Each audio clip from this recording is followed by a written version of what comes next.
Buenos días a todos, muy bienvenidos y mi agradecimiento por la invitación, mi agradecimiento, pues, en fin, por la oportunidad de volver a Granada, que está muy vinculada a mi vida profesional y personal, y además mi felicitación y agradecimiento por el tema, porque me parece muy interesante que, en fin, que desde el punto de vista de Bellas Artes, del diseño, etcétera, pues se planteen, en fin, la parte histórica, pero concretamente en este aspecto de la gastronomía como obra de arte. Es una presentación larga, sé que disponemos de un par de horas, pero si os parece, pues de vez en cuando, cuando vayan cambiando un poco los temas, pues podemos detenernos un momento y podéis preguntar pues lo que se os ocurra. Yo intentaré responder. Bueno, decir que, claro, yo los comentarios que voy a hacer, hay muchas imágenes, pues en algunas simplemente es verlas, en otras pues sí, habrá más comentarios, pero en cualquier caso no voy ni pretendo de ninguna manera hacer un comentario, diríamos, estrictamente artístico, porque no hay tiempo ni es el caso, sino que será siempre en función de la alimentación, de la gastronomía, de cómo se ambienta un comedor, de cómo se ambienta una mesa, cómo se ambienta un plato, porque es arte en el comedor, arte en la mesa, arte en el plato.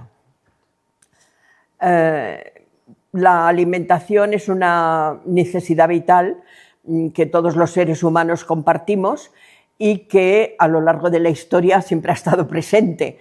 Y bueno, aunque es algo biológico, diríamos así, sin embargo, los seres humanos lo hemos convertido a lo largo del tiempo en una construcción social y cultural muy compleja, muy sofisticada, que tiene muchas lecturas y que aquí vamos a abordar algunas de ellas.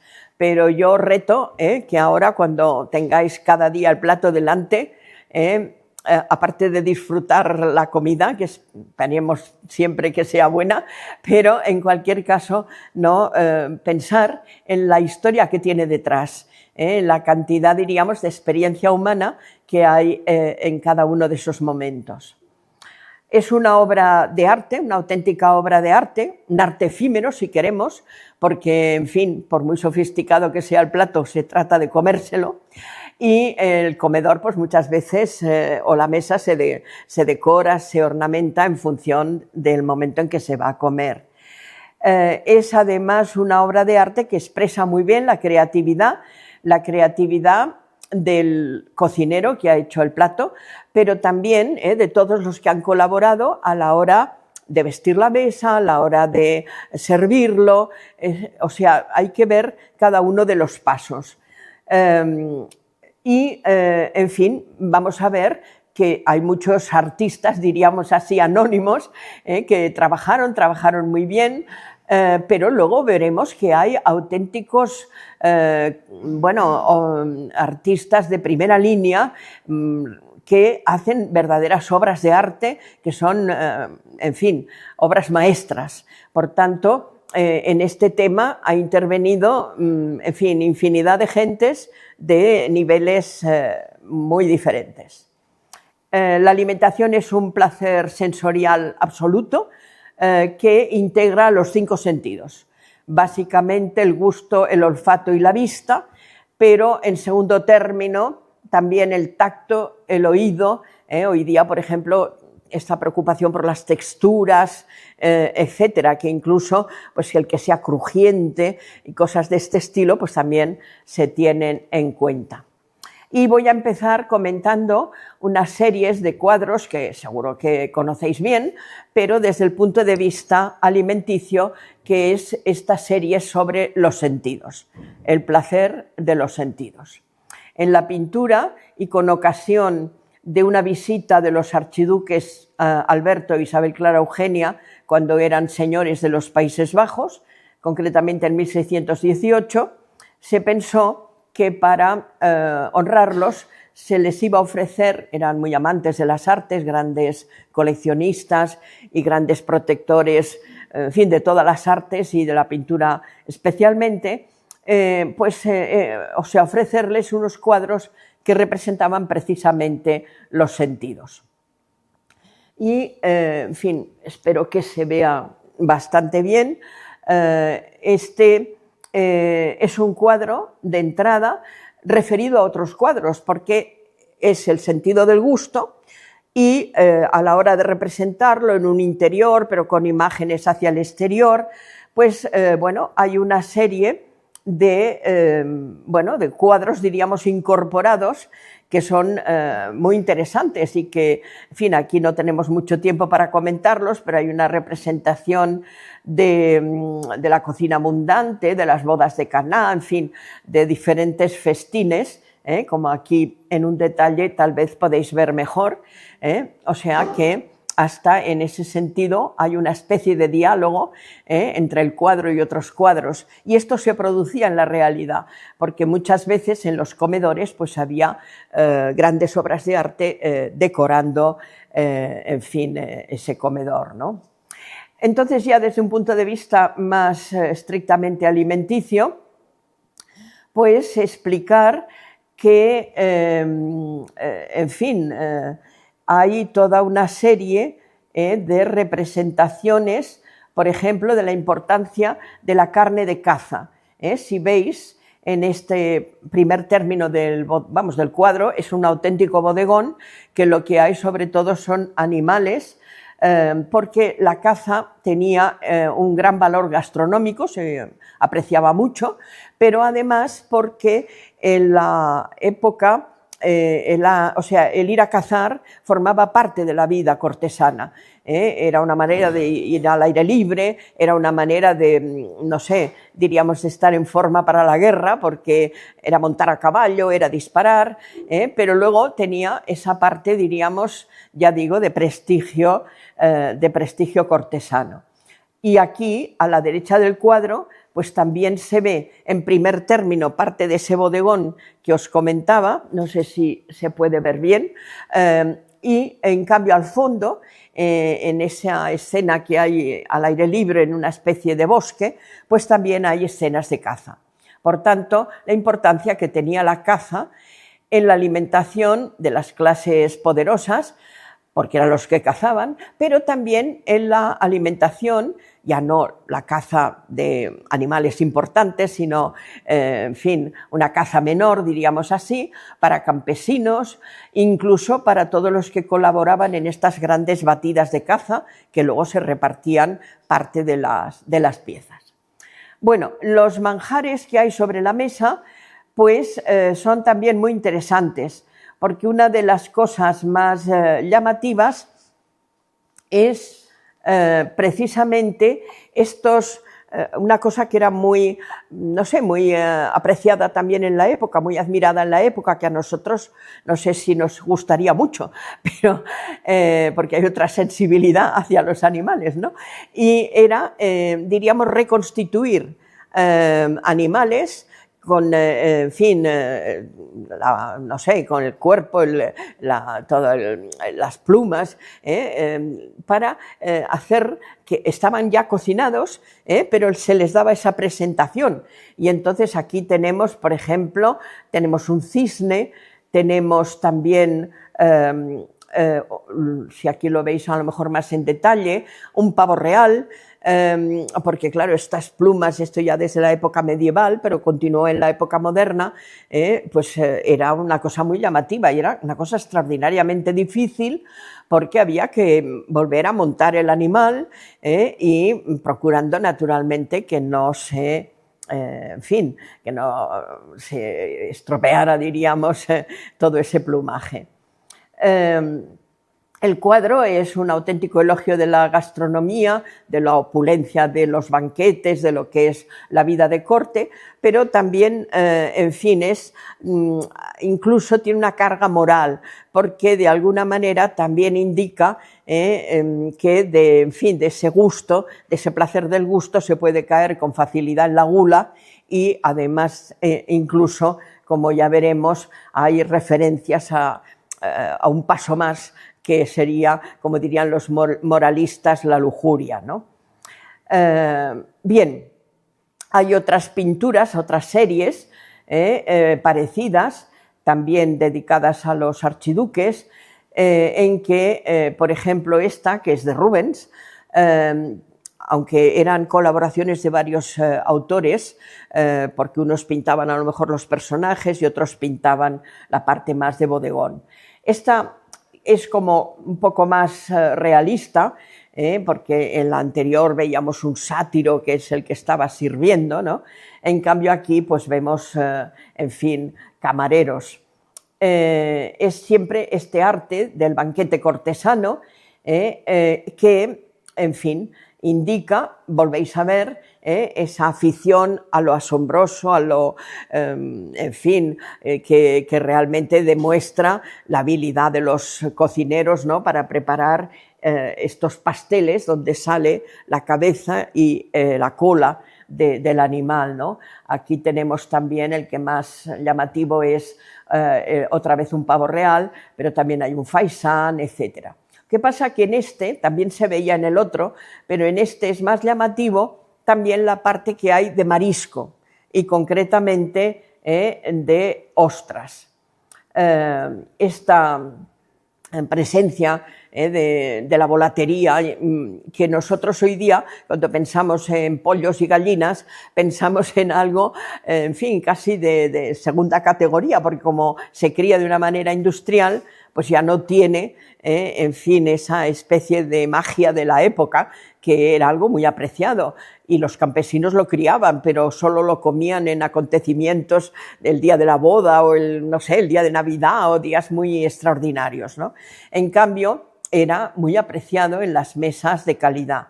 Pero luego vemos también la caza, pero vemos también esta idea, ¿no?, de la importancia que tiene lo que podríamos llamar todo lo que es pescado, marisco y concretamente el caso de las ostras. Bueno, aquí veis la imagen donde se ve muy claramente que aunque tiene toda esa volatería encima de la mesa, sin embargo la dama es lo que está comiendo son ostras. Ostras, y en la mano de lo que tiene con la derecha está comiendo la ostra con una especie de tenedor la ostra, pero en la otra mano tiene una copa, ahora lo veremos en algún detalle, que es de vino blanco, que también era una cosa, diríamos, de especial calidad. Era más difícil hacer vino blanco que vino tinto y entonces tenía ese valor añadido, diríamos. Y entonces las ostras con vino blanco, pues ya digo, el hecho de que lo está pinchando la ostra con una especie de tenedor de 3 puntas, que eran los primeros tenedores que se utilizan, y es un elemento claramente de sensualidad. Cuando ustedes vean cuadros no sé, de los Países Bajos de esa época, las ostras tienen siempre un sentido no solo gastronómico, porque eran muy apreciadas, sino también de sensualidad. Entonces aquí vemos también más a la derecha del cuadro, una mesa auxiliar donde están todos los grandes no sé, objetos de servicio de la mesa, que son también obras de arte. Luego iremos viendo más ejemplos de este tipo.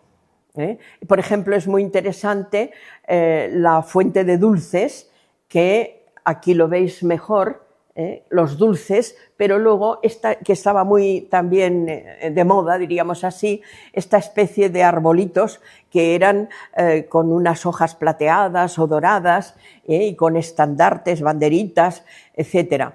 O sea que era también, en fin, una manera de presentar las cosas de una manera pues muy llamativa. Y, en fin, vemos aquí también el servicio. Pero, a ver, un poco más atrás, que no sé si esto lo he pasado sin... Aquí vemos la dama cómo está, en fin, con mucha, no sé, mucha delicadeza, precisamente comiendo una de esas ostras. Y aquí detalles, aquí se ve muy bien ese tenedor de 3 puntas que se puso de moda. Hay mucho debate si fue en Italia donde se utilizó por primera vez. En fin, esto a los periodistas les encanta, ¿no? ¿Cuál fue la primera vez? Pero esto es muy difícil. Nosotros podemos decir la primera vez que lo tenemos documentado o que aparece en un cuadro, pero es difícil saber exactamente en cada momento. Bueno, entonces, ya digo, quería hacer esta introducción a través de estos cuadros que merece la pena, en fin, si alguien tiene curiosidad, que, en fin, coja una de estas representaciones, están en todas partes, y se dedique a examinarlos con cuidado, porque efectivamente son muy significativos de lo que era la alta cocina, la gastronomía de lujo, de corte de la época. Y precisamente vamos a seguir con mesas reales porque, claro, son las más significativas. La mesa del rey es siempre un banquete porque es una manifestación de poder, de riqueza.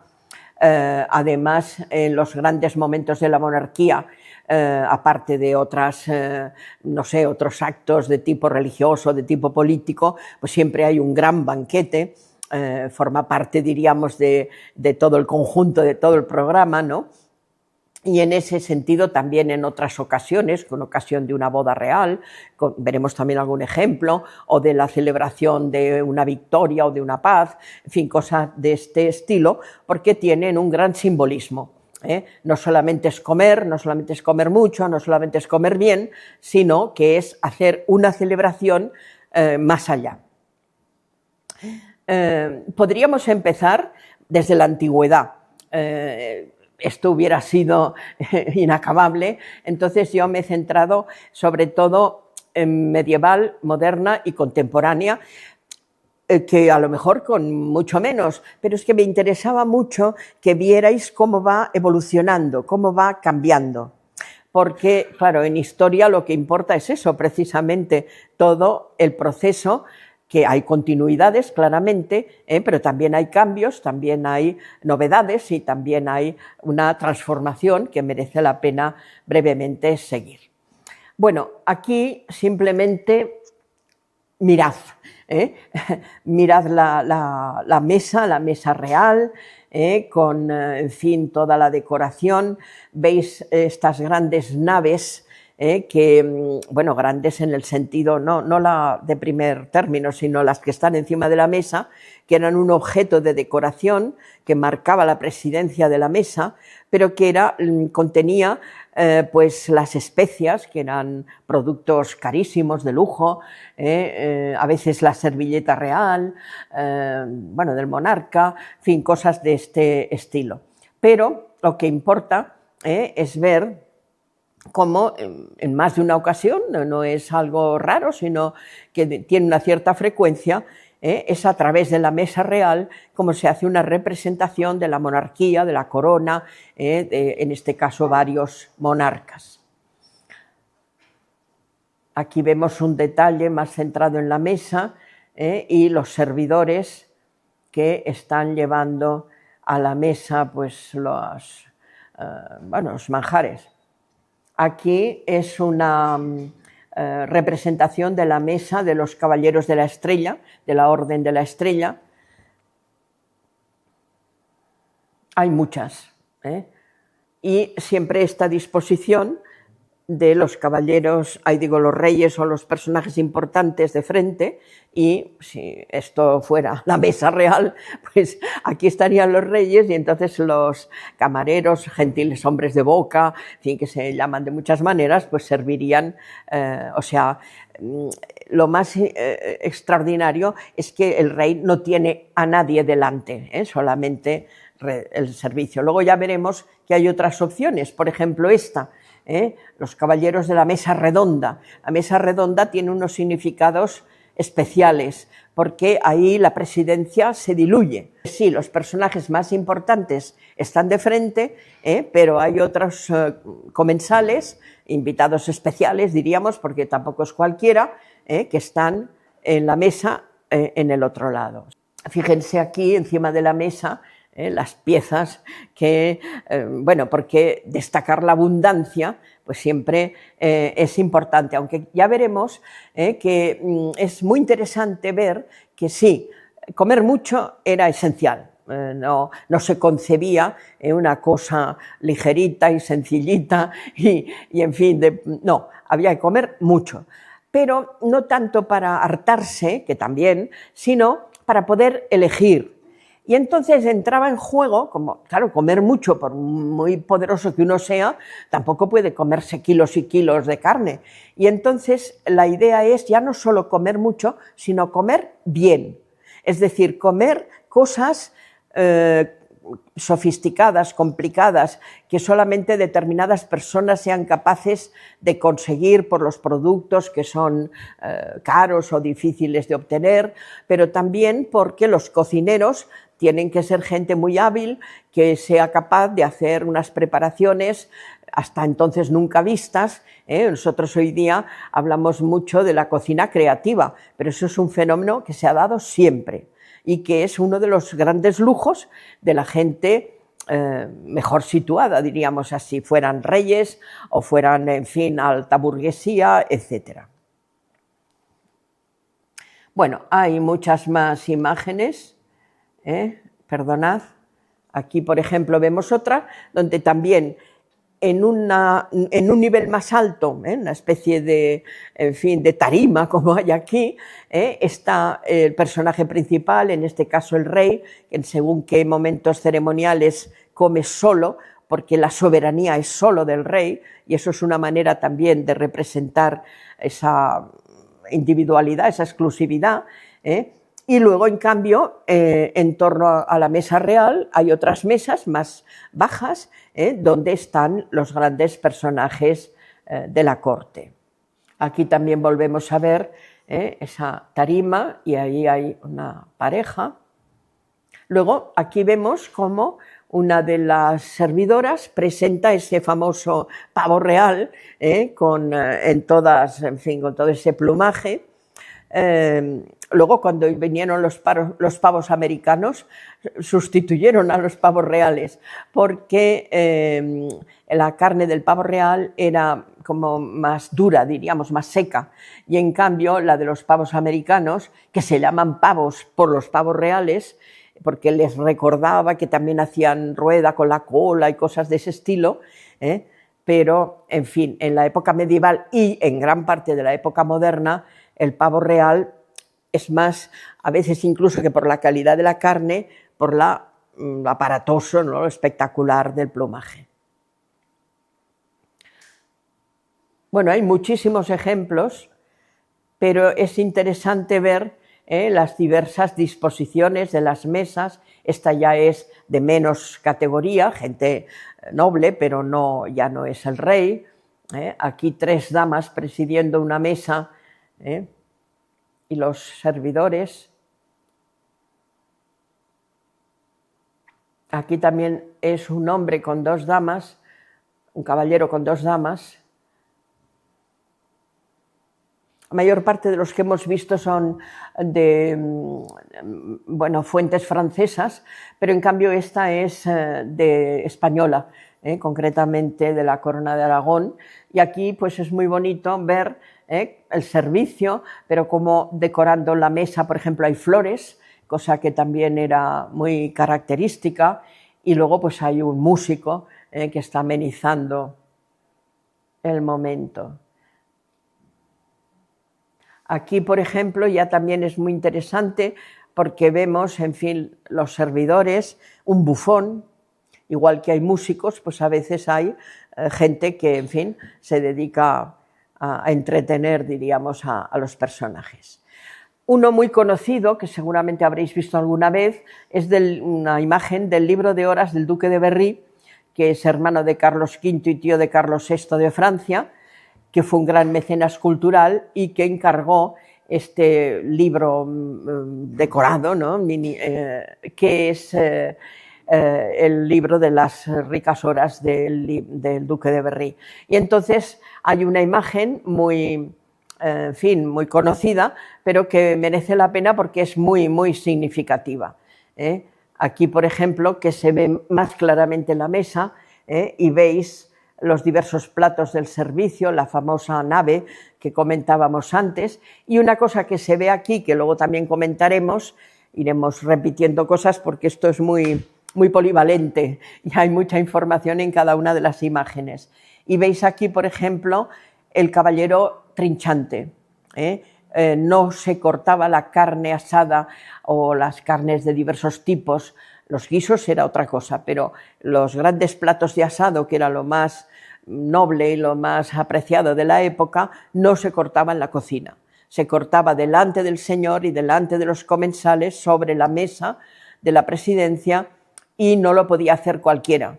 Tenía que ser un caballero, porque era una cuestión de prestigio, de nobleza, de proximidad al rey, de seguridad también, porque a ver quién utilizaba un cuchillo, cuchillos, en fin, largos y afilados, justo al lado del presidente de la mesa, pero además porque había que hacerlo con mucha habilidad. Todos sabemos que si la carne se corta bien, se aprovecha mejor, es, bueno, en todos los sentidos es más apetecible y en cambio si se corta mal se puede destrozar, ¿no?, una pieza. Y entonces era nobleza, pero era también una cuestión de habilidad.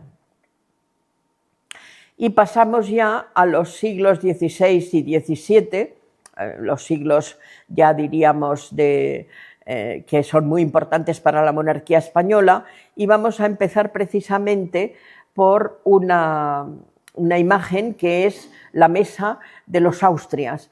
Es lo que se llama el banquete de los monarcas o la familia de Felipe II. Bueno, parece que obra de Alonso Sánchez Coello, aunque también ha habido debates, y que está en un museo polaco actualmente. Es muy interesante porque es una imagen simbólica. No, ahí a la mesa está sentado Carlos V, la emperatriz Isabel, Felipe II con su cuarta esposa, parece que las dos hijas, concretamente Isabel Clara Eugenia.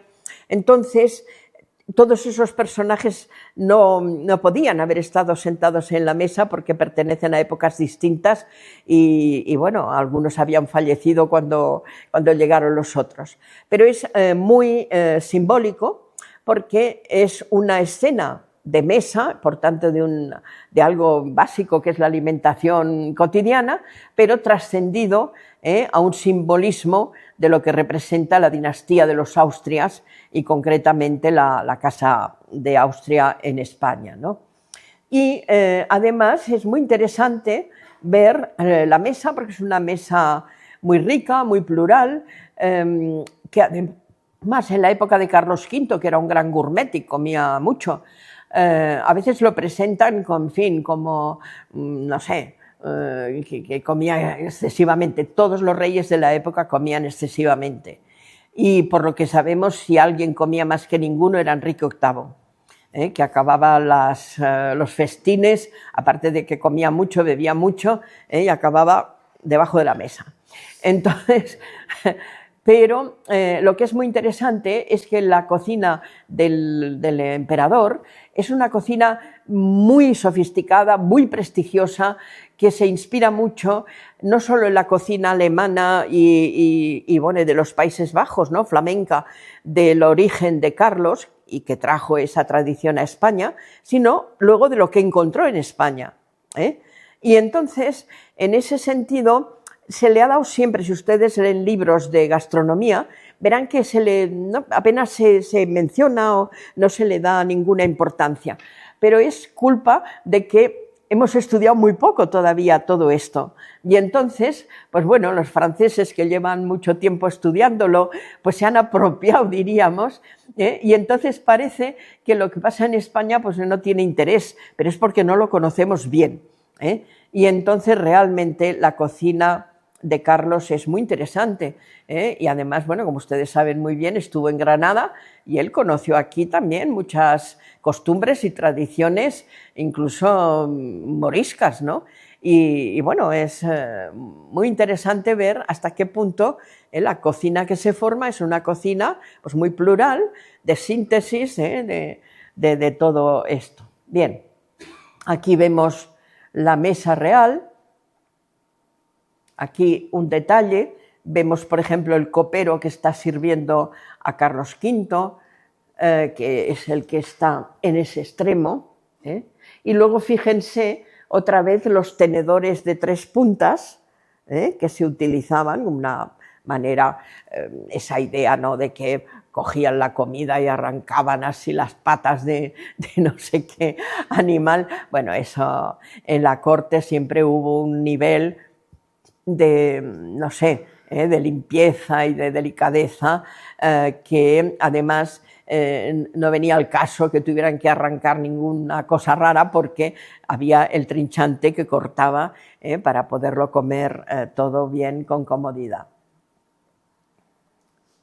Aquí un detalle todavía más próximo y ven que hay frutas, ven el salero, por ejemplo, al lado del pan. Y aquí, en el extremo del cuadro, vuelve a salir esa famosa presentación de tartas o tortas, o como las quieran llamar, que de las dos maneras se llamaban entonces, en que están decoradas con estos famosos arbolitos, con en fin, unas hojas que eran comestibles y que luego las envolvían como a veces incluso en pan de oro, o sea, una cosa, un lujo. Y luego, fíjense que aquí el estandarte es el estandarte de la Casa de Austria, de los Habsburgo. Lo ven en el dorado de la banderita, que está el águila imperial. Aquí está el conjunto. Están en un lado Carlos V, a su lado la emperatriz Isabel, Felipe II, su cuarta esposa Ana de Austria, el archiduque Alberto, Isabel Clara Eugenia. Hay debate sobre quiénes son estos personajes de espaldas. Parece que la mayor parte convenimos que es Catalina Micaela y, en fin, casada con el duque de Saboya, pero que no estaban en ese momento en España. Lo que pasa es que es un cuadro conmemorativo del momento ya final de la vida de Felipe II, cuando nombra a Alberto y a Isabel Clara Eugenia señores de los Países Bajos. En torno, bueno, la cesión esta es de 1598. Lo que pasa que luego se ha identificado también a toda una serie de personajes como gobernadores de los Países Bajos, don Juan de Austria, en fin, Alejandro Farnesio, etc. Entonces es un cuadro de historia muy interesante, pero también de historia de la alimentación. Luego les voy a poner otro ejemplo que es un poco anterior, pero que también es imperial, que es las fiestas del castillo de Vinges. No sé exactamente cómo se pronuncia, es un castillo que está en los Países Bajos, y es una fiesta en 1549, todavía está en el trono Carlos V. Lo que pasa que es un viaje que hace Felipe II para conocer sus futuros reinos. Y entonces ahí es una hermana de Carlos V, María de Austria, la que prepara este gran banquete, donde está también otra hermana, Leonor, etc. Es una sofisticación de fiestas increíble, donde hay toda una serie de banquetes y de monterías, ¿no?, de caza y de bailes y de música, en fin, una cosa genial. Lo explica Calvete de la Estrella en el Felicísimo Viaje, si alguien tiene curiosidad lo encuentra también en internet, pero yo me voy a fijar brevísimamente en la Cámara Encantada. La Cámara Encantada fue el último de los episodios de la fiesta. O sea, el último día, de noche, se hizo esta fiesta, además con la suerte de que tenemos, en fin, una imagen, ¿no? Fue un gran espectáculo en una de las piezas de palacio, pero completamente transformado. Todo el techo era como si fuera, en fin, el cielo, lleno de nubes y de estrellas. En fin, una maravilla, porque lo que pretendían era, más que comer, diríamos así, que también comieron, porque parece que se lanzaban sobre los dulces, pero el tema era sobre todo como un espectáculo, ¿no? Empieza con una especie de tormenta, aquí ven el detalle de la imagen de antes, donde desde el techo se lanzan dulces, como si fuera confites, como si fuera granizo, y hay también toda una serie de sonidos, como si fueran truenos y relámpagos y luces, en fin, una cosa que la descripción es espectacular.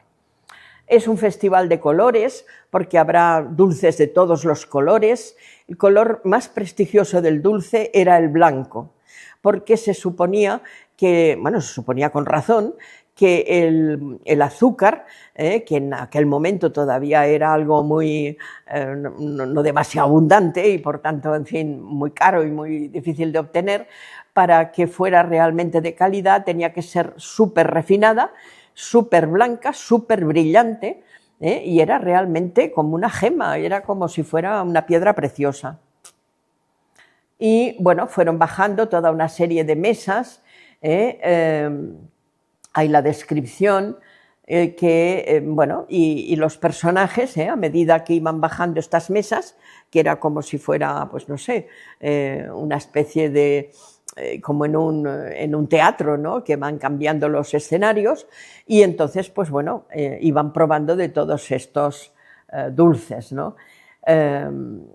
Incluso en un momento dado soltaron una ardilla viva que corrió por allí, y es una manera muy sofisticada de mezclar la realidad con toda esa ficción que es toda esa especie de tormenta y de todas esas mesas que bajan y suben, ¿no?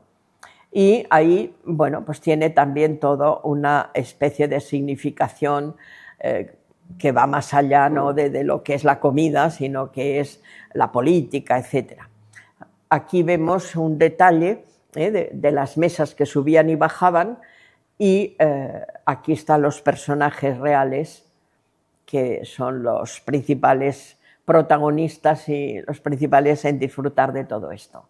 Y la bebida, vinos excelentes en la época, lo más apreciado eran vinos de solera, eran vinos generosos, vinos muy dulces, muy potentes, Y entonces, pues bueno, aquí encontrábamos toda clase de vinos en unas fuentes que estaban en las paredes laterales y que emanaban, o sea, como si fuera el vino blanco o tinto, lo que sea, pero continuamente desde la fuente.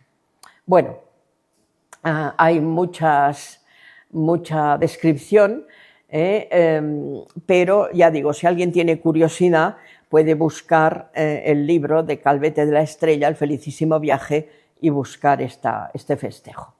Es un ejemplo de abundancia, de gastar muchísimo dinero en todo este montaje, pero también en la calidad de esos dulces, pero luego sobre todo el refinamiento, ¿no? que supone la imaginación, etc. Bueno, aquí otro que a mí me gusta especialmente, que es un banquete ofrecido por el Papa Clemente IX, que fue Papa del año 1667 a 1669. Es un ejemplo excelente de lo que es un gran banquete barroco. Se lo ofreció a la reina Cristina de Suecia. Ustedes saben que se convirtió al catolicismo, abandonó Suecia y se fue a vivir, la acogió el Papa en Roma, en fin, en la corte papal, ¿no? Y entonces este banquete, que como veis aquí, no lo organiza cualquiera. ¿Quién lo organiza? Pues uno de los máximos artistas en ese momento en Roma y al servicio de los papas, y concretamente Bernini. ¿Y qué hace Bernini? Aparte de organizar todo el festejo, es que diseña, bueno, este es el festejo, veis aquí esta especie de baldaquino con este fondo donde se ve pues como la Santísima Trinidad. Veis que la mesa, son dos mesas, una es más grande y está más en alto, las dos están en alto, pero una es más grande, está más en alto, que es la del Papa, y otra a su derecha, que es un poco más baja y un poco más pequeña, y es la de la reina Cristina de Suecia, o sea que todo es simbólico. Y luego veis a toda la corte papal, que muchos pues son religiosos o sacerdotes o monseñores o cardenales, lo que sea, que están contemplando el banquete. Luego lo veremos en otras imágenes. Esa idea de que era un gran honor ser convocado a contemplar el banquete. No sé si a nosotros hoy día esto nos dejaría muy satisfechos, ¿no? Que nos inviten a contemplar el banquete, pero entonces en ese mundo cortesano pues era un grandísimo honor. Y aquí tenéis un detalle de las mesas. ¿Veis? Que aquí no hay un plato normal y corriente o apenas, son todo como grandes construcciones, esculturas de un barroco extraordinario. ¿Y quién diseñó esto? Esto lo diseña Bernini y se han conservado los dibujos que él dibujaba y lo pasaba a los cocineros para que los cocineros lo reinterpretaran. En la época es lo que llamaban los triunfos y eran de jalea, eran de mazapán, eran de azúcar, eran, en fin, de productos que se comían. Lo que pasa que en lugar de presentarlo, no sé, en una bandeja normal o en un plato normal, pues era estas construcciones, porque era un alarde de imaginación, de fantasía. Y es muy interesante porque si veis en uno de ellos, allí, no sé si lo veis aquí abajo, está la firma de Bernini. Porque ya digo, es que no era cualquiera el que organizaba todo esto. Por ejemplo, en el matrimonio de Luis XIV con María Teresa, la hija de Felipe IV, después de terminar la guerra entre Francia y España en el Tratado de los Pirineos, el que organiza el festejo es Velázquez. O sea, no tenemos un diseño del plato, pero, y luego, pues posteriormente, pues Calderón de la Barca diseñará también los festejos de otra boda posterior en el reinado ya de Carlos II. Lo digo porque, bueno, los propios cocineros que eran capaces de reinterpretar esto y presentar en la mesa todas estas esculturas sin que se desmoronaran, sin que, bueno, seguramente habéis visto la película de Batel, que hay estas construcciones, bueno, en hielo, ¿no? Bueno, esto también se hizo, o sea, no se lo inventan en la película, esto era algo que también se hacía, ¿no? Bueno, aquí veis algunas imágenes de comidas o banquetes. Esta en la corte inglesa, esta posterior. Este grabado es muy curioso porque son los caballeros de la Orden de la Jarretiera. Y entonces os veis ahí todos con su plumero.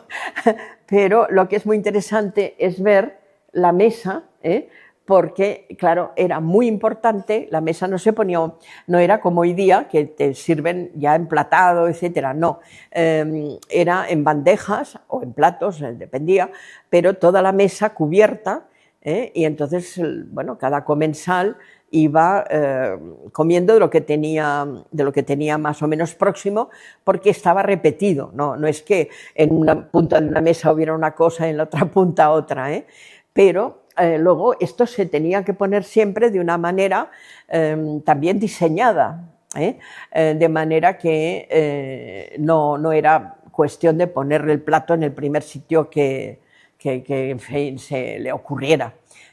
Y veis aquí el dibujo de los platos platitos, bandejas, etc. Bueno, en las coronaciones inglesas formaba parte de toda la celebración un gran banquete en el salón del Palacio de Westminster. Y hay muchos grabados. Aquí vamos a ver uno de Jacobo II en 1685, a finales del siglo XVII. Y entonces veis la mesa principal que está al fondo, luego todas estas mesas laterales con todos los servidores, etcétera, y luego era como un teatro donde en los laterales esta gente no comía, esta gente asistía al espectáculo, o sea, era como un teatro. Y entonces los protagonistas de la obra eran los que comían, pero el resto, pues, en fin. Y este es también muy interesante, me parece un detalle mejor, donde volvemos a ver, aquí vemos en un lado a los caballeros, al otro lado las damas, y luego están todos los servidores. Pero lo que me interesa mucho es ver cómo está diseñado, diríamos, el montaje de la mesa con todos los platos que se ve que están, diríamos, todos ordenados, diríamos, responden a un dibujo. Este es algo, bueno, son todos muy parecidos, pero es de la coronación de Guillermo y María. Bueno, mesas de la corte francesa, por ejemplo, esta mesa que se sirve, es del siglo XVI, se sirve al aire libre, porque eso también hacían como un picnic, pero no de una manera, en fin, más sencilla como hacemos nosotros, sino que se llevaban, bueno, pues un catering inmenso y hasta el baldaquino, todo, para montar una mesa como si estuvieran en un palacio. Este es un grabado que a mí me parece muy curioso, es de la boda de Luis XIV con María Teresa de Austria, que a su lado está también Felipe IV, y al lado de Luis XIV está la madre de Luis XIV, que era una infanta española también, ¿no? Pero lo que es curioso también es cómo está distribuido diríamos, encima de la mesa. Esto es como muy, no sé cómo decir, muy simple el dibujo, pero sí que de alguna forma indica esa distribución sobre la mesa y cómo cada persona pues va tomando de lo que tiene más próximo. Aquí un detalle para que se vea la mesa, las copas, el copero. Las copas no estaban encima de la mesa, había unas mesas auxiliares donde estaban las copas. Y entonces había unos servidores, que eran los coperos, que, o sea, una señal del comensal, iban a ver qué es lo que quería, y entonces iban a una de estas mesas auxiliares y de las botellas o jarras o lo que fuera, servían, nunca de la botella inicial, diríamos, del vino, sino siempre estaba jarras de lujo, vamos, de cristal o de, en fin, luego veremos también algunos ejemplos. Y entonces pues se iba sirviendo, y en el momento en que uno acababa de beber, retiraban la copa. Pasa que había un batallón de servidores, porque claro, si cada vez que uno quería beber, pues era prácticamente un copero casi por persona, diríamos. Bueno, hay muchos grabados, en este caso de Luis XIV. Este es muy interesante porque sabéis que se hacían aquellas grandes fiestas en Versalles, en el jardín, y este es un banquete ofrecido en el jardín. Al fondo vemos la mesa así como semicircular, y entonces en primera fila los servidores que presentan esta especie de bandejas en alto, llenas de, en fin, fruta o lo que fuera, ¿no? O manjares del tipo que fuera.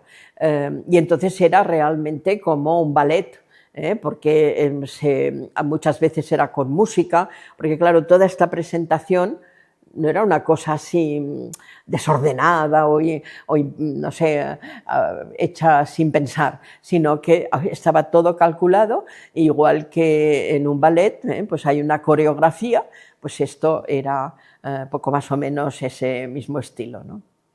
En la corte imperial de Viena tenemos también unos ejemplos muy bonitos, muy interesantes, estos del siglo XVI, de la corte de Rodolfo II, que vemos aquí la mesa y al otro lado, porque está partida la imagen, vemos la música, vemos, en fin, toda esta, en fin, servicio, etc.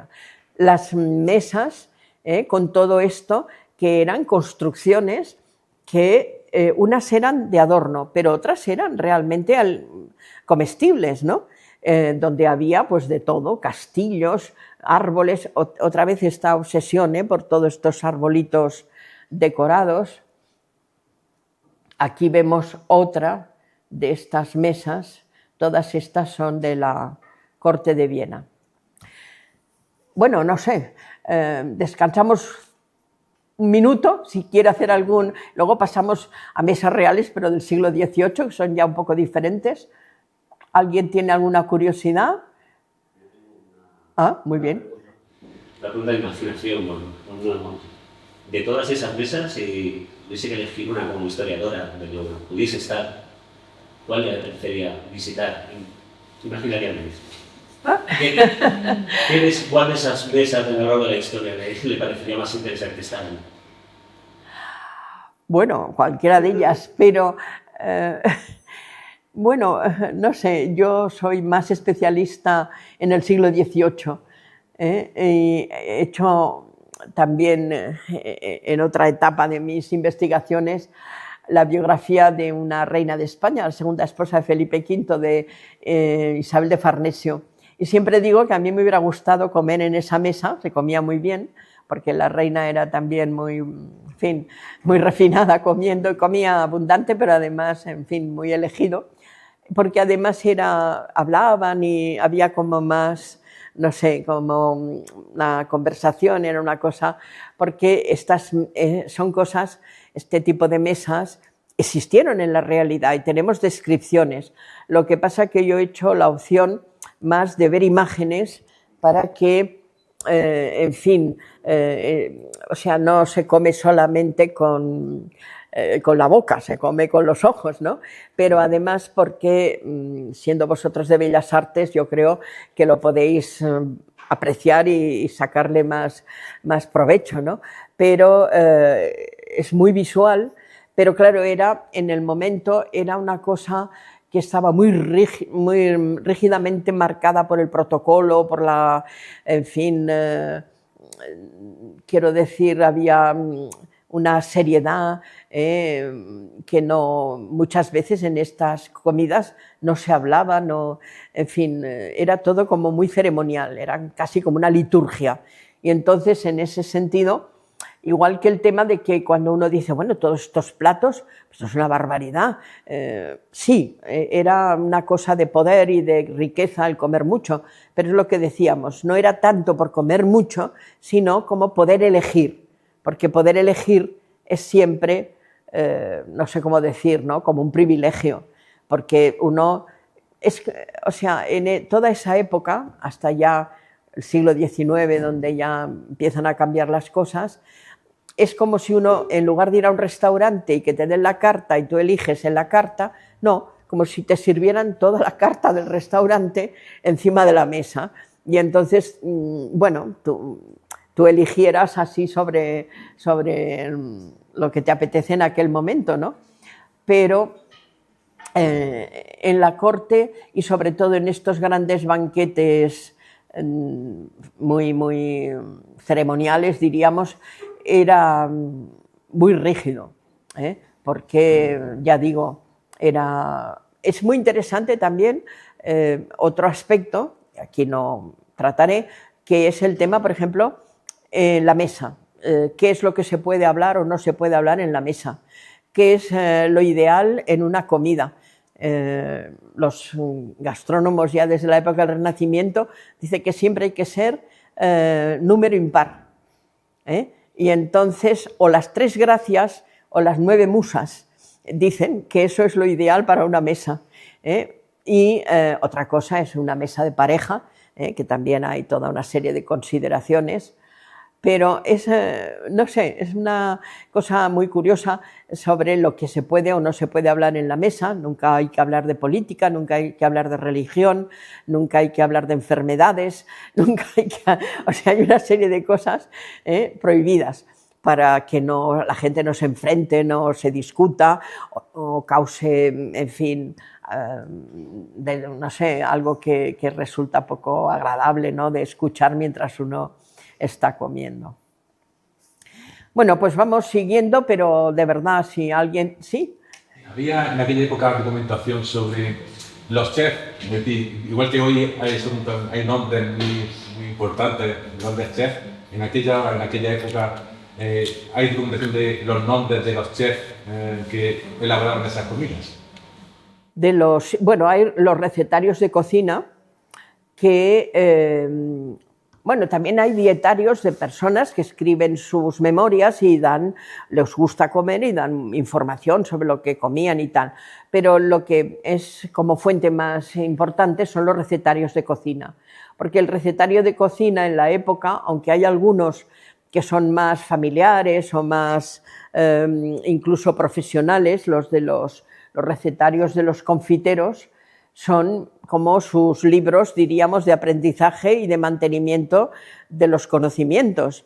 Pero luego el libro por excelencia es el libro de cocina. Y el libro de cocina es en honor del cocinero que lo escribe, que normalmente es el cocinero del rey, o sea, diríamos el chef por antonomasia de la época, pero también en honor del propio monarca o del propio señor.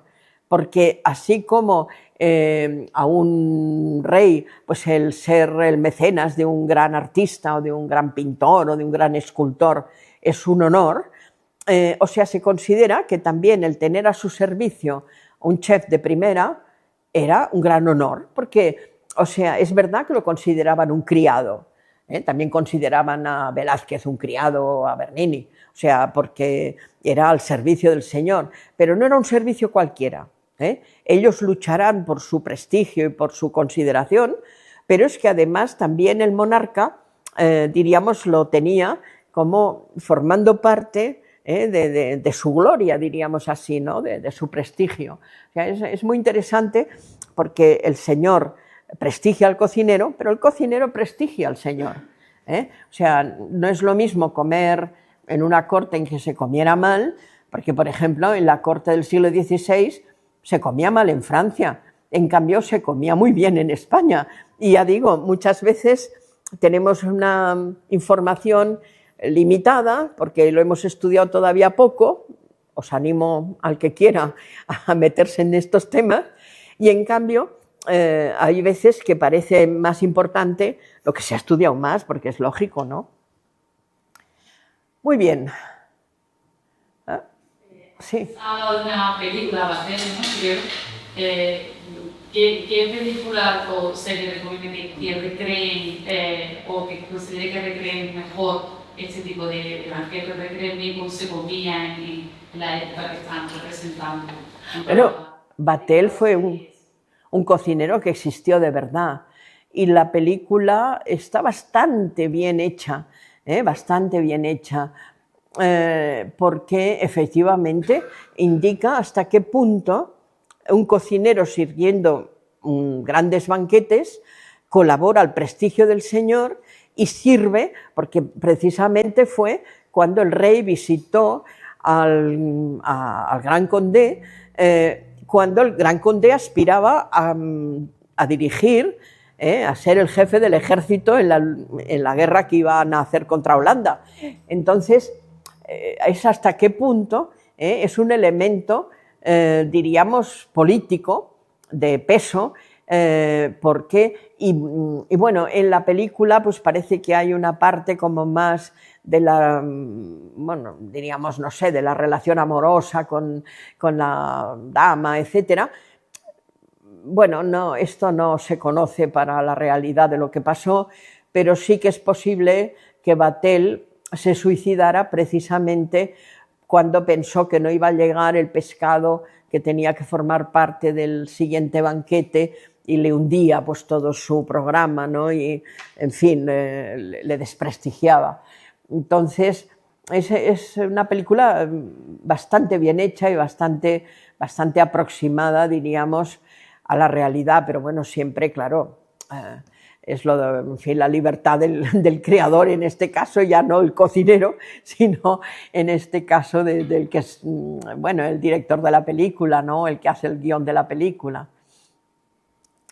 ¿Han visto aquí alguien? ¿Vatel? ¿No? Bueno, está bien. Hay películas sobre el tema de alimentación que valen mucho la pena. A mí me encanta, por ejemplo, El festín de Babette, que seguramente también alguien habrá visto, etc. Bueno, pues el siglo XVIII, empezando por la corte de España y empezando por algo que en realidad no está en la corte de España, sí, pero que tiene que ver con la corte de España, que es la celebración en Parma del matrimonio de Felipe V con su segunda esposa, con Isabel de Farnesio, que es una princesa parmesana. Y bueno, hay una serie de cuadros de Hilario Polverini que representan escenas del matrimonio religioso, etc. Pero lo que es muy curioso es esta escena del banquete. Lo presidió la propia Isabel, que como ya estaba casada y era reina de España, y su madre, la duquesa de Parma. Y entonces aquí se ve muy bien, por un lado, donde está la mesa presidencial, siempre con ese baldaquino, y luego como la corte, y al fondo se ve también, en fin, cómo está preparada esa escenografía de todo el servicio de la mesa, etc. Y aquí vemos cómo sirve en la mesa lo que se llamaban los gentilhombres de boca.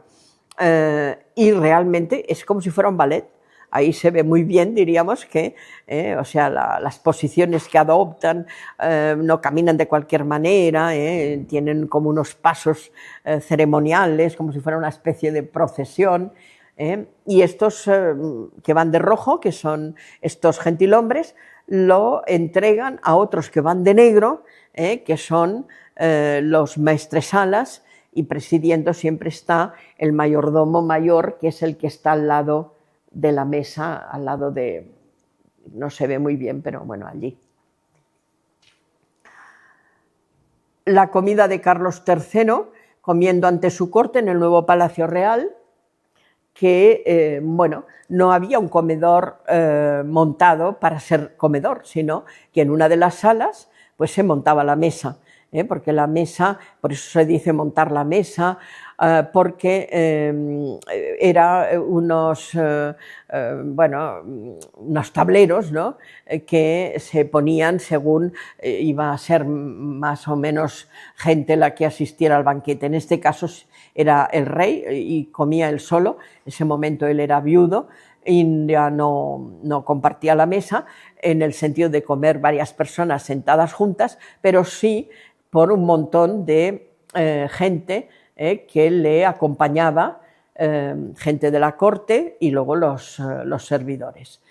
Es un cuadro, en fin, bien conocido, pero de Luis Pérez y Alcázar, justo al poco tiempo de haber estrenado el Palacio Real Nuevo. Y es curioso porque los perros de caza estaban por allí en medio. Pero fíjense que en el momento en que ponen el plato sobre la mesa, se hacía una genuflexión. Eso venía de la etiqueta de la época de los Austrias, pero se conservó en la época de los Borbones, aunque otras cosas cambiaron bastante. Bueno, La corte imperial de Viena hacía unos banquetes de celebración espléndidos. Si hoy día van a Viena o bien a la Hofburg de Viena o a Schönbrunn, pues hay bueno, mucha exposición de mesas, vajillas y demás. Eran banquetes que se hacían siempre con esa trascendencia, diríamos, no solo de comer y de comer bien, sino la política, ¿no? Y el prestigio de la Casa Real. En lugares muy emblemáticos, en el Palacio de Hofburg, se hacían en lo que llamaban el ala de baile, porque era un espacio abierto, bueno, limpio de mobiliario, porque era donde se hacían los bailes, pero también donde se montaban las mesas de banquetes. Y en Schönbrunn, en lo que se llamaba la Gran Galería. Eran siempre de un gran esplendor visual, ceremonial, siempre muy espectacular. Por ejemplo, vamos a ver una escena más sencilla, porque es el desayuno de bodas de la emperatriz María Teresa de Austria. Y aquí vemos una mesa muy bien servida por damas de la emperatriz, pero una cosa más sencilla, más familiar. En cambio, otra cosa muy distinta, un poco posterior, unos años posterior, es el banquete de bodas del archiduque José, el que luego será emperador, con una infanta, Isabel de Borbón-Parma, de la familia española, pero los que se habían situado en Parma. Y hay unas pinturas excepcionales donde se ve pues, la gran sala y donde se ve la mesa, donde están bueno, la familia real comiendo, pero luego esa muchedumbre de gente de la corte contemplándolo. Y veis estos personajes vestidos de negro, que son los que efectivamente tienen el acceso final a la comida, a la mesa de los... Y cómo encima de la mesa hay toda una serie de, en fin, de bandejas, soperas y, en fin, todo tipo de utensilios que normalmente eran de plata dorada o a veces simplemente de plata, incluso alguna pieza de oro. Ahora, normalmente era vermell, era plata dorada. Y de esa misma boda, en 1760, hay también la cena de boda, que es similar, pero en otro espacio, y donde también volvemos a ver lo mismo. Incluso en primera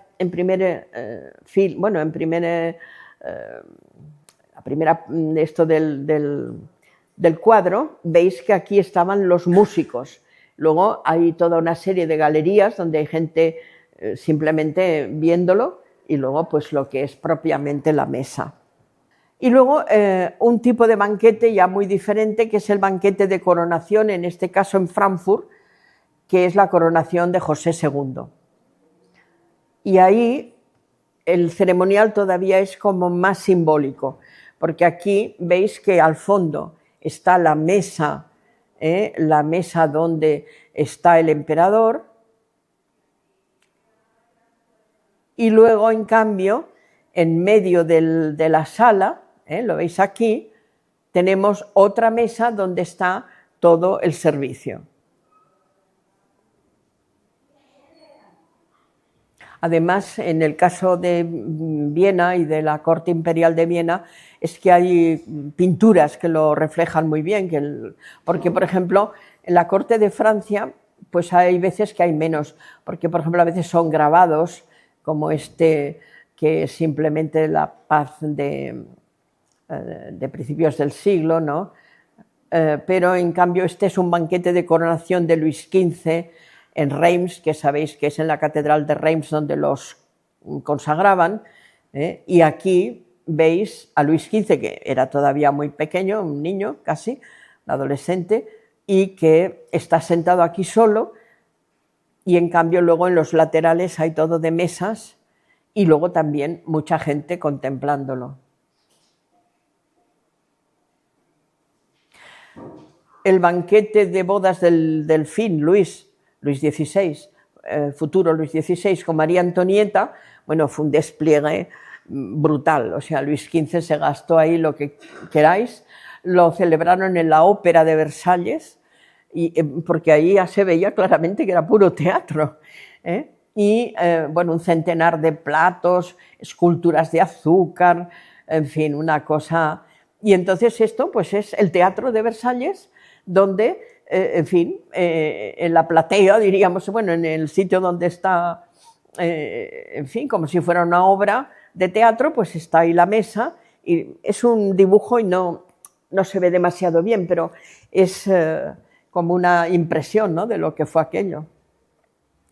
En cambio, aquí hay una fiesta del amante de Luis XV, de Madame du Barry, que esta sí que ya es otro tipo de banquete, también cortesano, pero menos ceremonial, diríamos.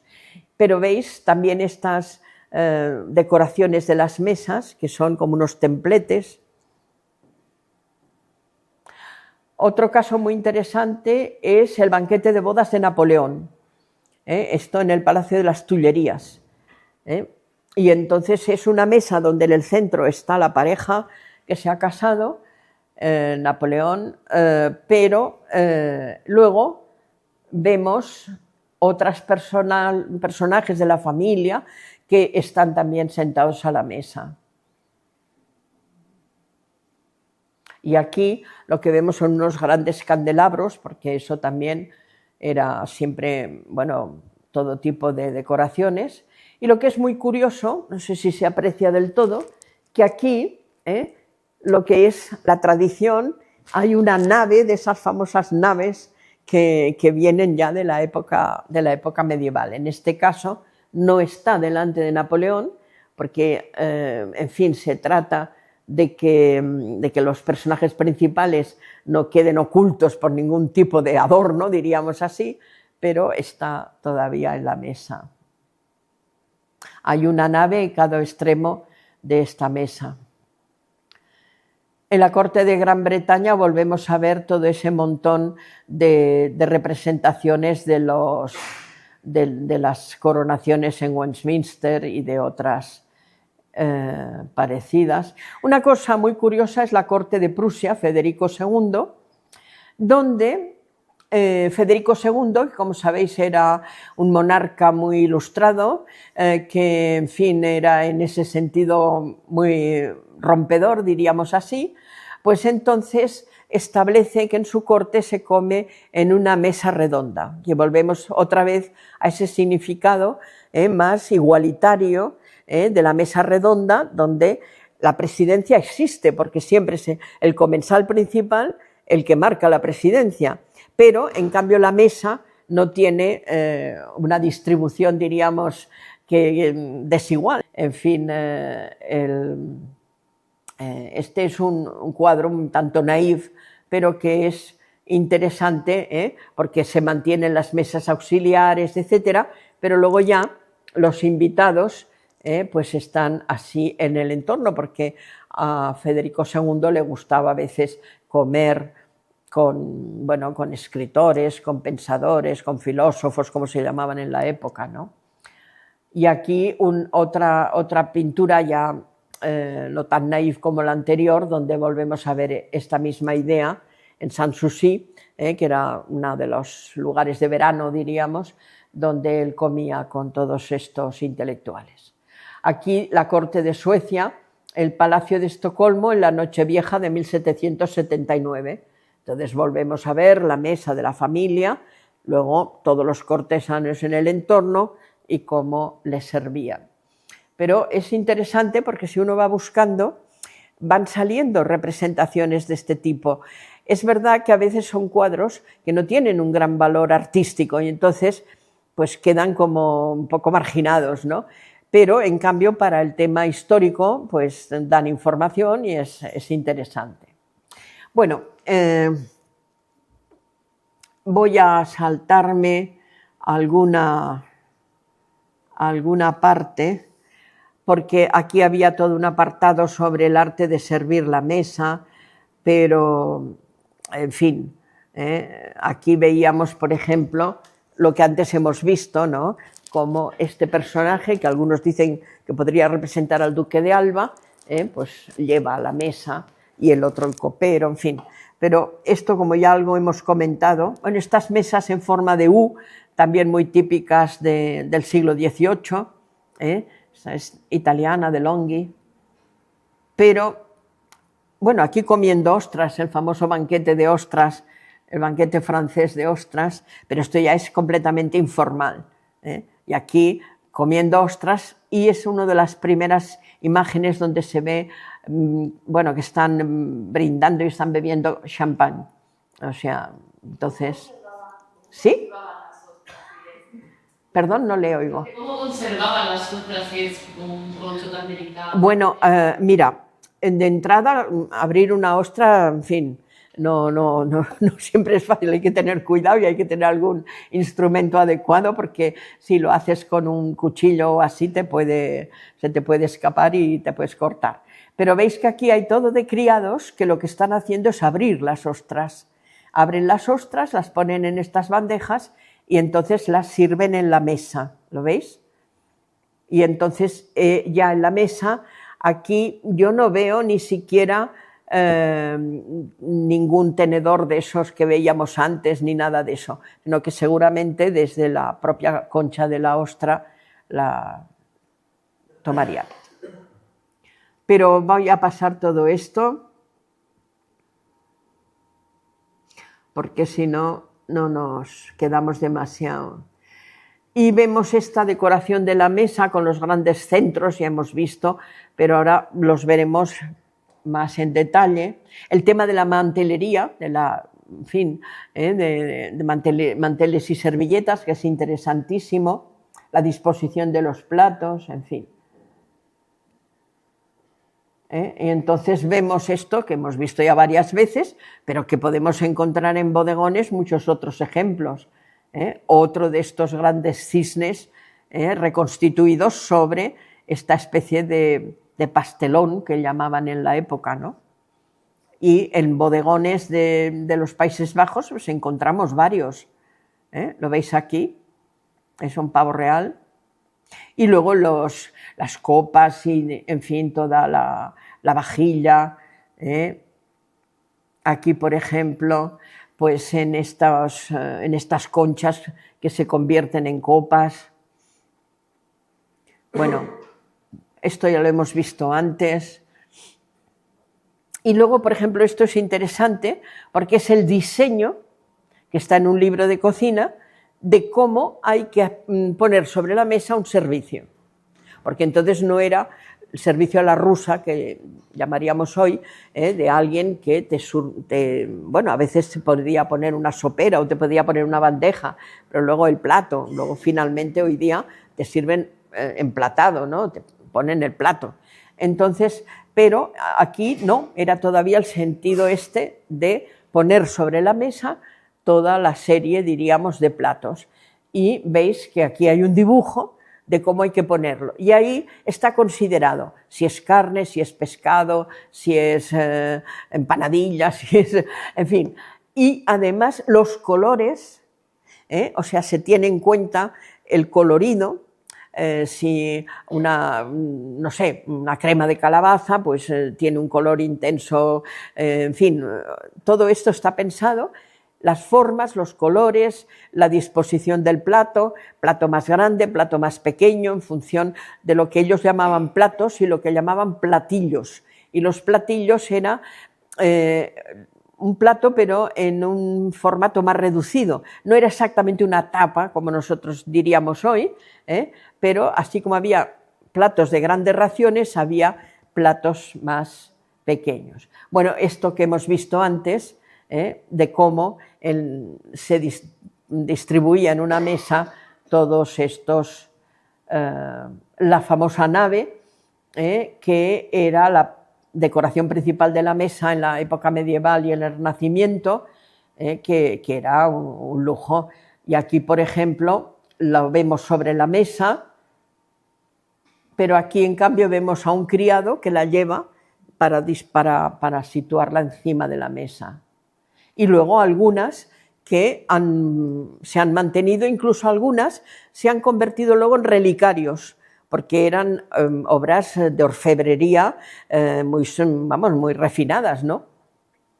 Pero luego, bueno, se siguieron haciendo piezas.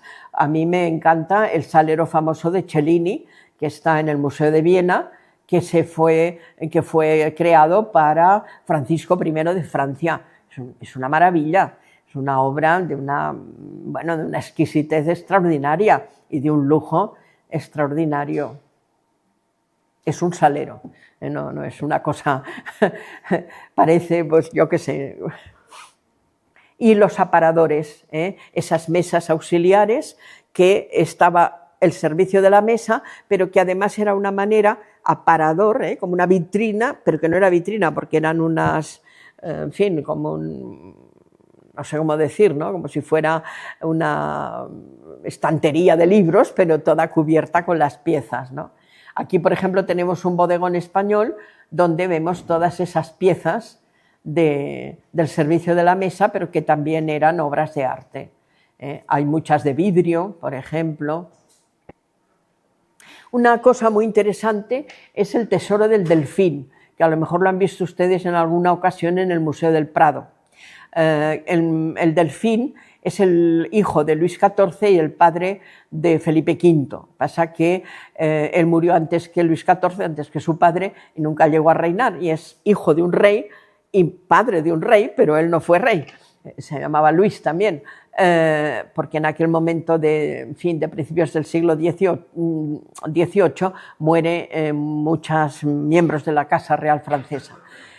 Hoy día ha habido, no sé si ya existe todavía o ya la han cerrado, una exposición en Versalles precisamente sobre este personaje y sobre el coleccionismo y entonces cuando él muere, en su testamento pues deja una herencia y le corresponde una parte a su hijo, que entonces ya era rey de España, Felipe V. Y entonces son unas piezas extraordinarias que son de coleccionismo, pero que en realidad son piezas de mesa. Y que en la época, en ocasiones, no cualquier día, de cualquier manera, pero en ocasiones también se utilizaban. Son copas, jarras, bandejas, una maravilla. Si alguna vez tienen ocasión, en el Prado hay tantas cosas, pero merece la pena verlo. Bueno, antes lo hemos visto en estas mesas, ¿no? Pero son piezas pues muy, muy sofisticadas, de plata. Aquí, por ejemplo, un servicio, de tacitas de café, y con todo para los dulces, etc. Y luego piezas de porcelana de Meissen, en fin.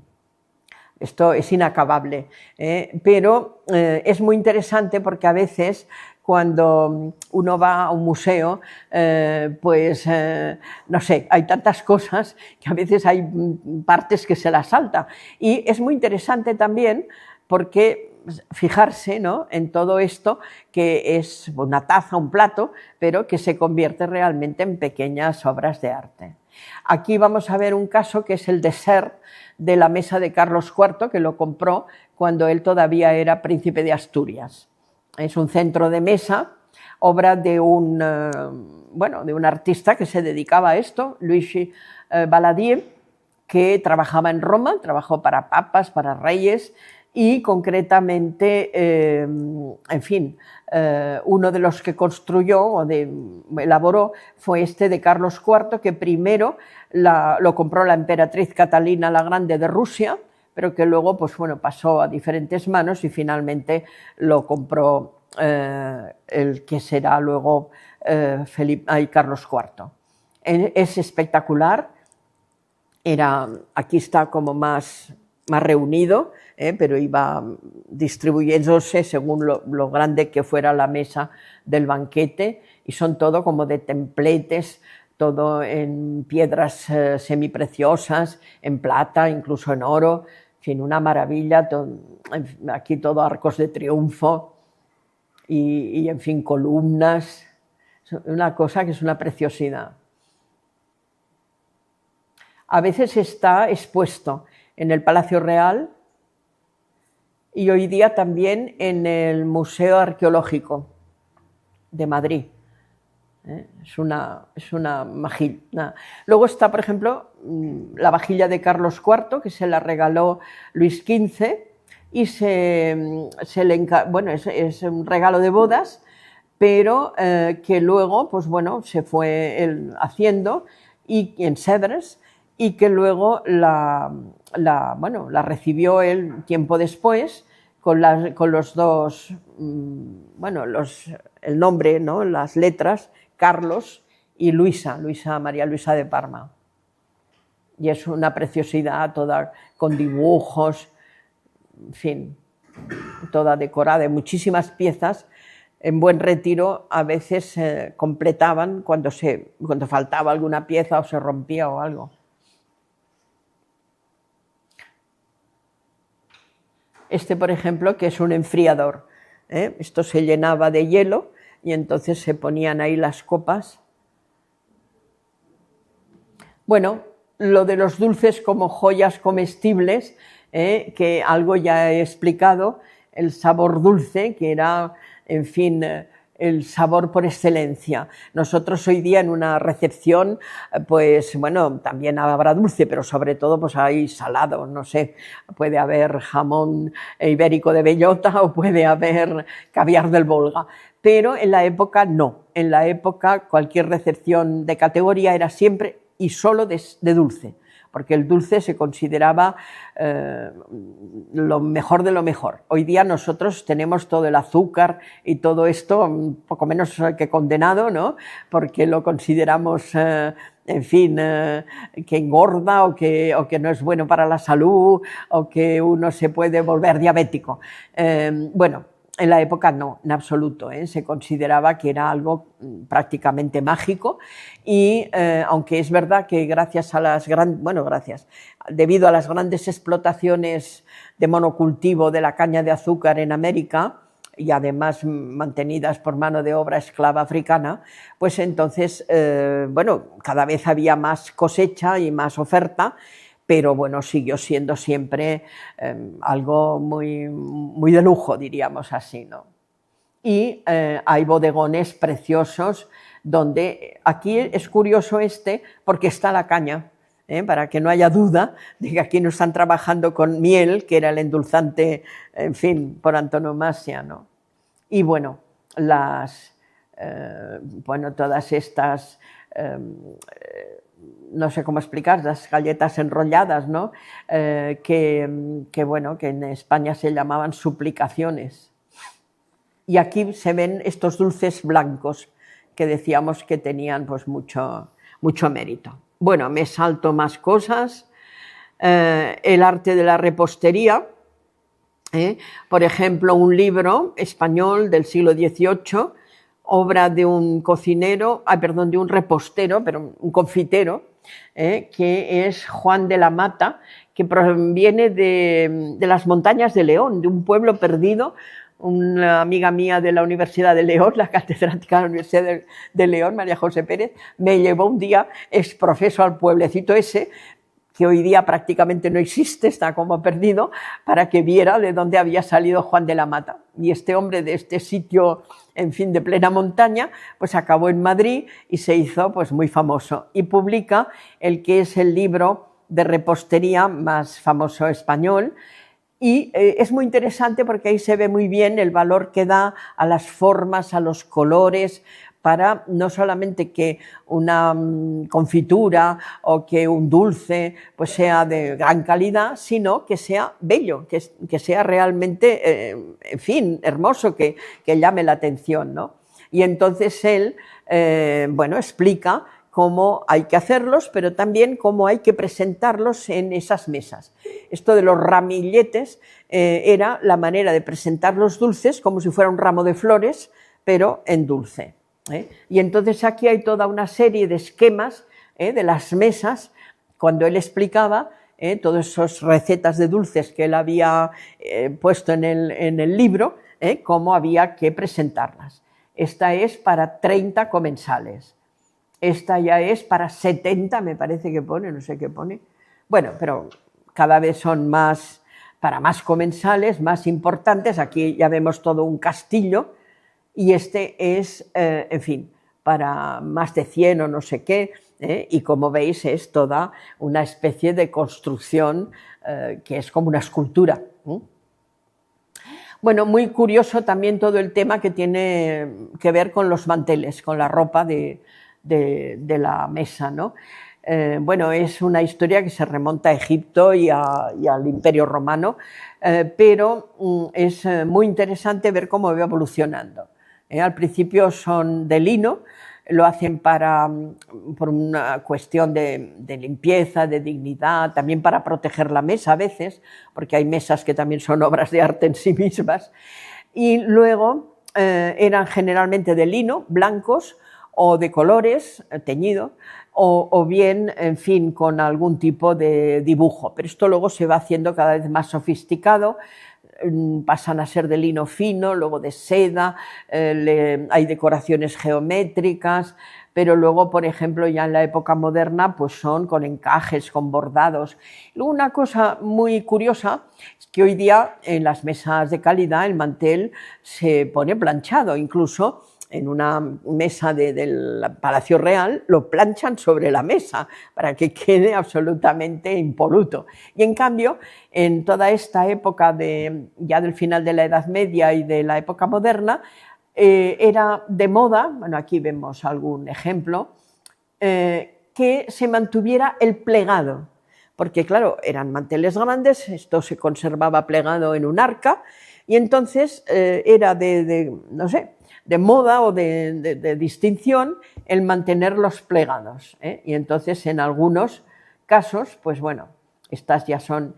Aquí, por ejemplo, esto es un bodegón de dulces y en cambio lo que se ve muy bien es el encaje que tiene el mantel, que hoy día lo veríamos en el altar de una iglesia, pero ahora ya manteles de este tipo pues sería raro, ¿no? Otra cosa muy interesante es la servilleta. La servilleta, que era un elemento de distinción también porque era una cuestión de limpieza, de refinamiento, de no mancharse, y entonces, o si se había alguien manchado, pues de poder limpiarse. Y luego piensen ustedes estos personajes con este ropaje de seda tan complicado, carísimo, pues como para echarse una mancha en una época en que no se podía limpiar como nosotros hoy.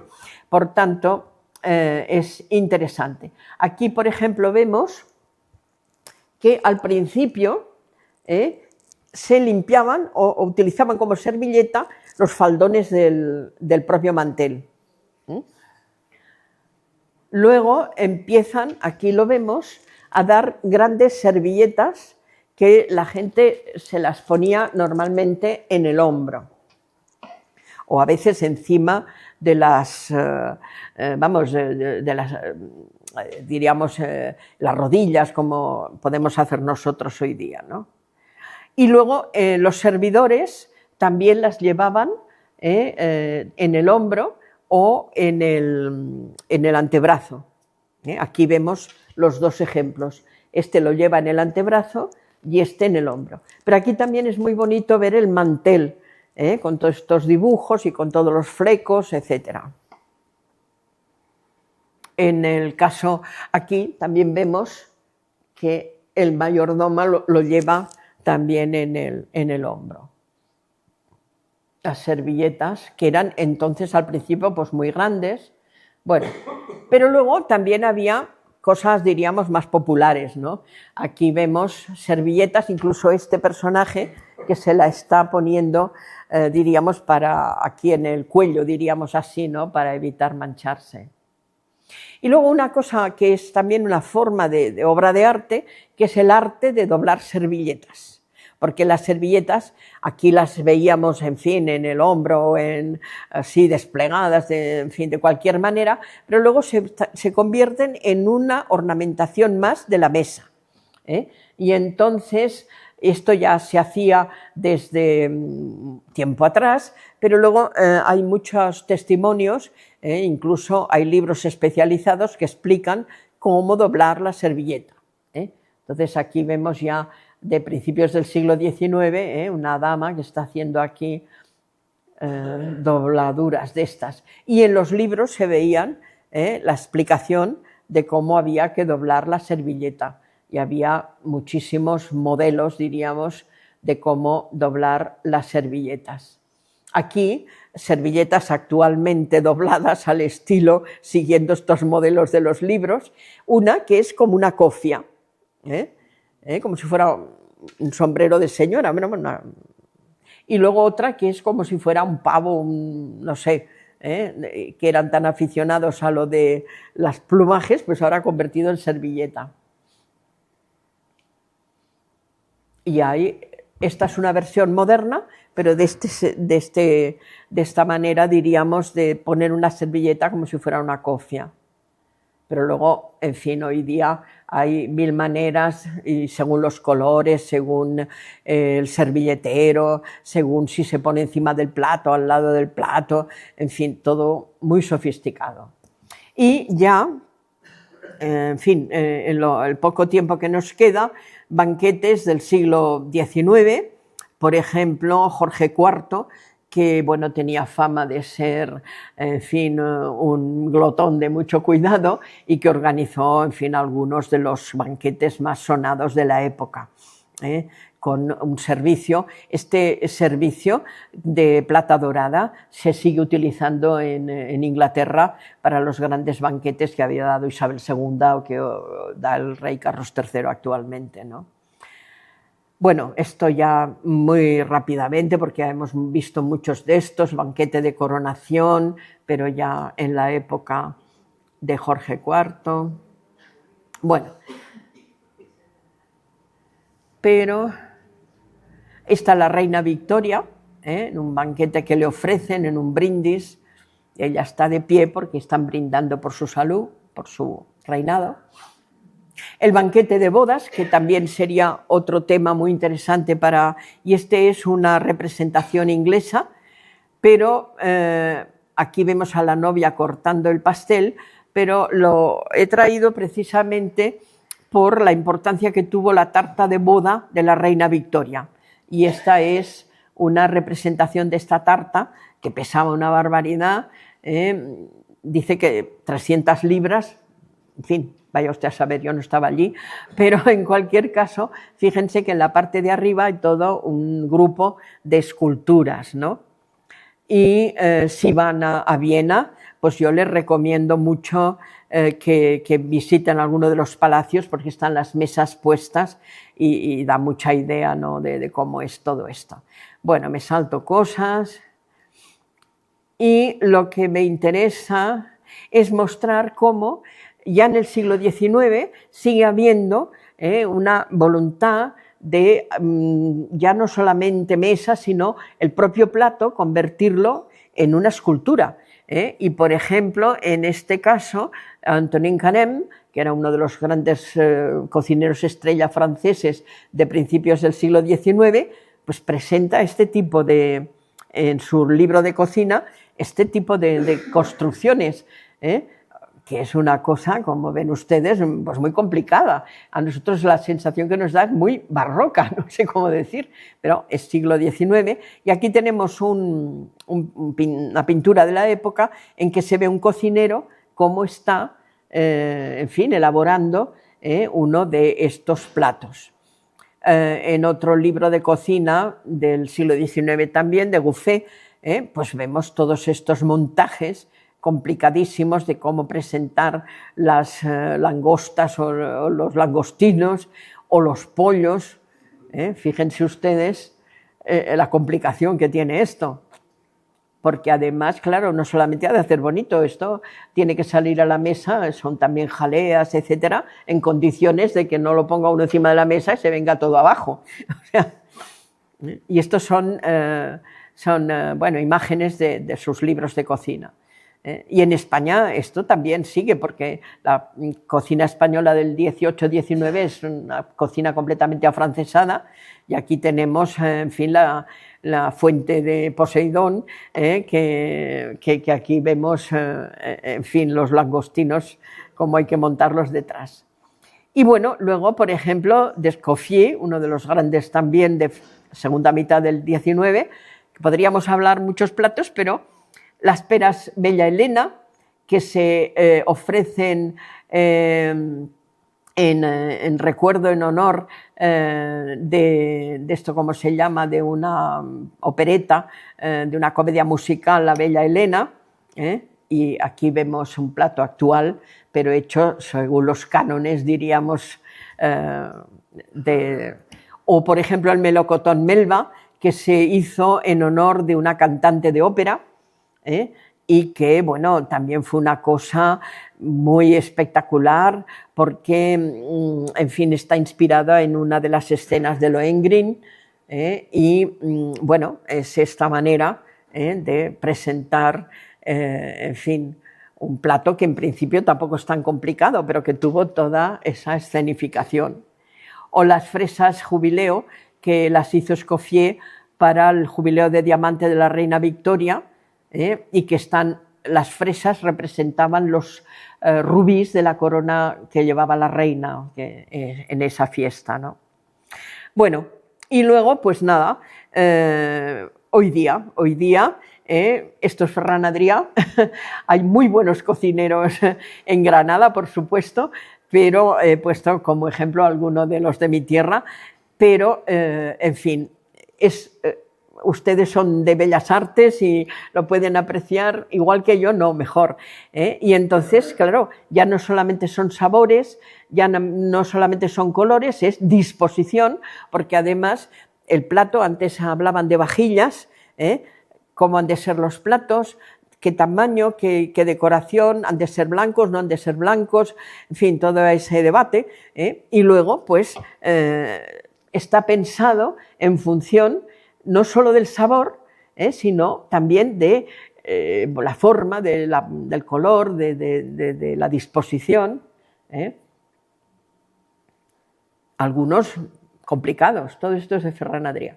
No tengo tiempo de explicar lo que es cada cosa, porque entonces mañana seguíamos aquí. Los hermanos Roca,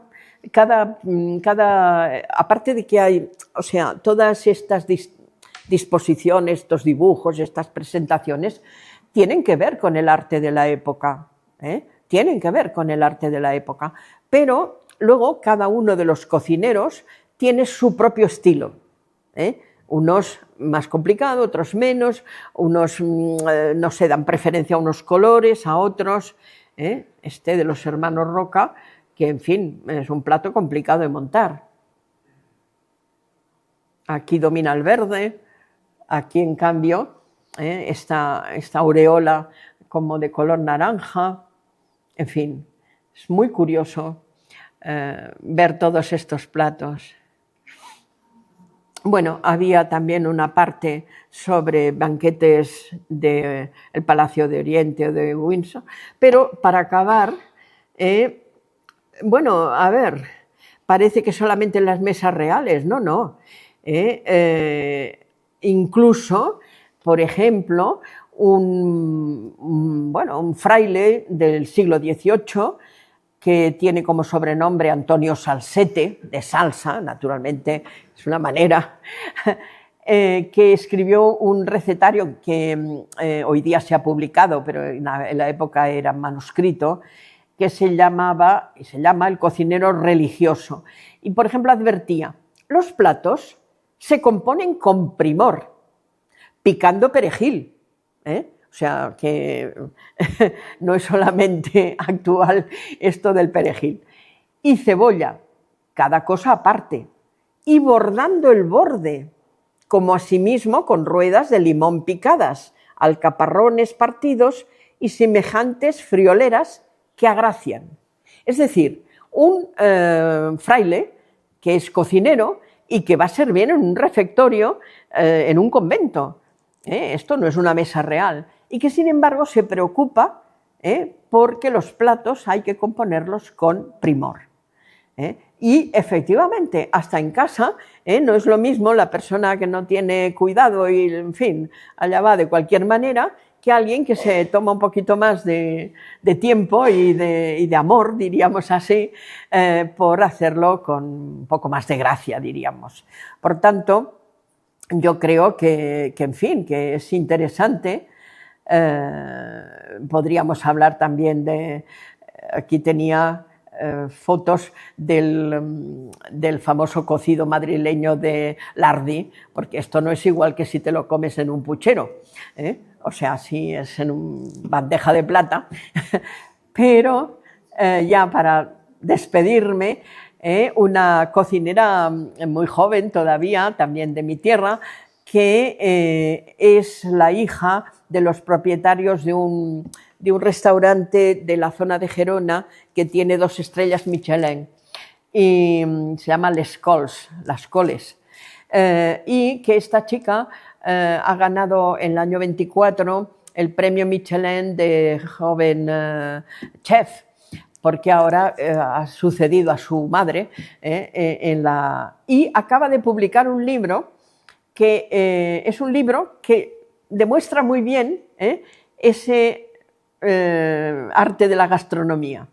Y entonces ella ahí pues ves cómo está montando el plato, y hay toda una filosofía detrás en fin, de cómo hay que hacer las cosas y de cómo hay que presentarlas. Este es tal vez uno de los más famosos de ella, se llama Flor, pero esto no es una flor, claro, y entonces es un postre que, en fin, y esto es uno de los comedores del restaurante, no es obra suya, es de sus padres, porque ella sigue el trabajo de su familia.